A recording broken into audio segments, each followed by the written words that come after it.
So I hope you gave it a go of trying to design a system that can actually keep track of sessions accumulated throughout a day and reporting on a daily basis how many sessions your website saw.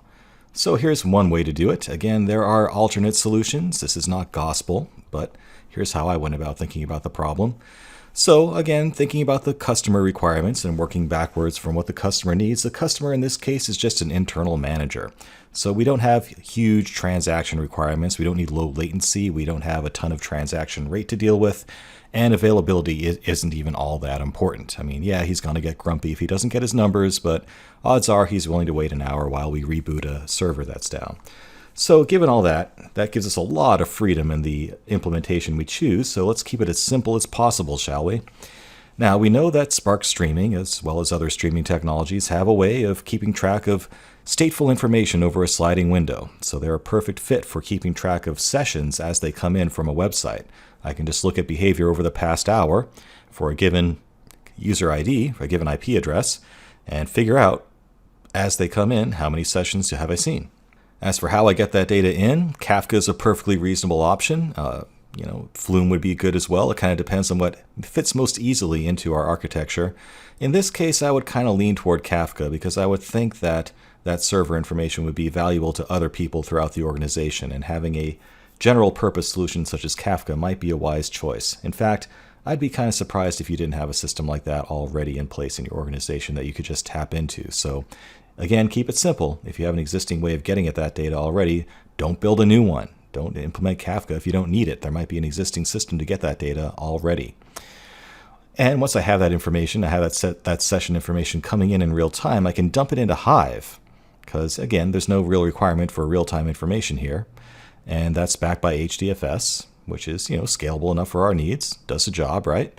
And then I can have an Oozie job just running periodically, like once a day, to actually kick off a SQL query to say, how many sessions did I see in the past day? It's just that simple, and output the result and send it to whoever needs it.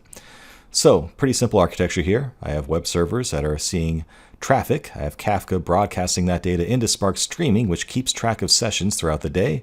Dump that information through Hive, which gets stored in HDFS under the hood, and then kick off an Oozie job once a day that queries Hive using Hive query language to figure out the count of how many sessions I saw in the previous day. Nice and simple. Maybe it could be even simpler though. Like I said, if you have an existing sessions database that has data in it already about the sessions that you saw the day before, just use it. Use Scoop and import that data in. Or maybe you can just hit that database directly. Just have a scheduled SQL job that hits that database to get the number you want. Keep it as simple as possible. Maybe you don't even need Hive or HDFS, and that's okay. Now, I did choose to use something like Hive because sessions are a thing that grow continuously over time, and this becomes big data pretty quickly. So it's a case where, an off-the-shelf MySQL instance or something like that probably wouldn't cut it in the long term. You'd fill that up eventually, and then you'd be in a world of hurt. So something scalable and distributed like Hive and HDFS is a good choice for this sort of a thing. But if you have an existing system that somebody else has to maintain, by all means, use it. You don't want to maintain systems you don't have to. So there's my answer, and if you have any thoughts about your own answer and you're watching this course on a platform that supports discussions or Q&A, feel free to talk about it and get some feedback from your fellow students. And there you have it. I hope you had some interesting time developing that solution, and you should have some real experience now in actually thinking about a real problem and throwing the technologies that we've discussed at them. It's been a long journey here, but we've covered a lot of different technologies and a lot of depth even. We've definitely gone for breadth over depth in this course, but I think you know just enough to be dangerous in everything that we've covered. So that's pretty cool.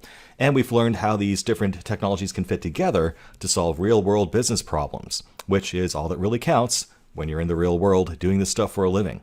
So congratulations for making it this far in the course. You've really covered and absorbed a lot of very valuable information. So give yourself a little pat on the back. You deserved it. All right.